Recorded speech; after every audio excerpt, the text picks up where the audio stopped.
नमस्कार, आप देख रहे हैं ई न्यूज और मैं हूं श्रुति दादिश। बात करते हैं आज की बड़ी खबर की। राजस्थान का जयपुर भीलवाड़ा मेगा हाईवे एक तरफ प्रदेश के विकास का दावा करता है तो दूसरी तरफ मालपुरा की जनता को शोषण की परिभाषा समझा रहा है। 2012 किलोमीटर के इस हाईवे पर 4 टोल प्लाजा हैं, लेकिन जिस टोल की सबसे ज्यादा चर्चा हो रही है वो है मालपुरा टोल प्लाजा। अब जरा सोचिए, रैनवाल में स्थानीय लोगों से टोल नहीं लिया जाता, वहीं मालपुरा में जो ठीक उसी रूट पर आता है वहां के आम नागरिकों से हर बार टोल वसूला जाता है। क्यों भाई, क्या मालपुरा के लोगों का वोट सस्ता है या उनकी आवाज कमजोर है? यह कोई मनगढ़ंत कहानी नहीं। भारत सरकार ने खुद संसद में स्वीकार किया है कि टोल प्लाजा के 20 किलोमीटर के दायरे में रहने वाले स्थानीय नागरिकों को मासिक पास या छूट मिलनी चाहिए। फिर यह नीति मालपुरा आते आते दम क्यों तोड़ देती है?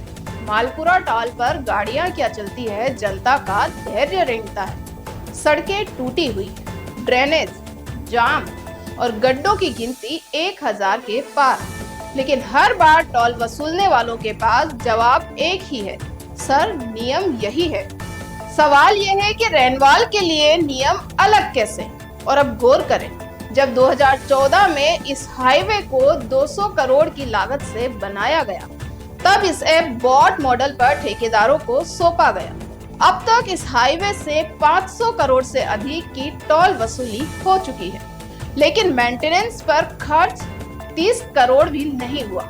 ये कैसा ठेका है जिसमें जनता हर दिन घाटे में है और कंपनी फायदे में? और सबसे दिलचस्प बात यह है कि 2018 में भाजपा सरकार ने स्टेट हाईवे पर निजी गाड़ियों के लिए टोल माफ कर दिया था, लेकिन उसके बाद आई कांग्रेस सरकार ने ठेकेदार के कोर्ट केस में ढीली पैरवी की और बिना 150 करोड़ की पुरानी वसूली काटे पूरे 212 करोड़ लौटा दिए। इसे कहते हैं सरकारें बदलती है, लेकिन मलाईदार गलती वही रहती है। अब बात करें राजनीति की चुप्पी की। रैनवाल वालों ने जब आवाज उठाई तो वहां के नेताओं ने मोर्चा संभाला, आरटीआई डाली गई, अफसरों को घेरा गया और आखिरकार स्थानीय लोगों को टोल छूट मिली।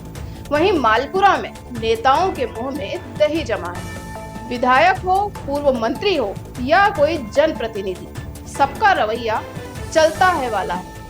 जनता को राहत दिलाना हो तो फाइलें दौड़ती है, लेकिन यहाँ लगता है टोल के साथ नेताओं का साइलेंस भी बिक चुका है और अब सरकार की लीपापोती चालें शुरू हो चुकी है। कुछ दिन पहले जब टोल की बदहाली पर रिपोर्ट आई तो अधिकारी सड़क का मुआयना करने दौड़े। मीटिंग्स हुई, ड्रेनेज, सीसी रोड, चौड़ीकरण की योजनाएं बनी, लेकिन मालपुरा के लोगों का टोल माफ करने पर कोई ठोस कदम नहीं। तो क्या मालपुरा के लोग अब भी चुप रहेंगे? क्या जनप्रतिनिधियों का काम सिर्फ भाषण देना और फोटो खिंचवाना रह गया है? क्या मालपुरा की जनता टोल चुकाती रहेगी तब तक जब तक वह टूट न जाए, सड़क भी और उम्मीद भी? अब समय है कि मालपुरा के लोग एक साथ खड़े हों, आवाज बुलंद करें और साफ कहें, अब और नहीं। अगर रैनवाल को छूट मिल सकती है तो हमें क्यों नहीं? ये सिर्फ सड़क नहीं है, ये असमानता की कहानी है। ये सिर्फ टोल नहीं है, ये राजनीतिक सुस्ती की कीमत है। और अगर अब भी हम चुप रहे तो फिर कोई और भी बोलेगा नहीं।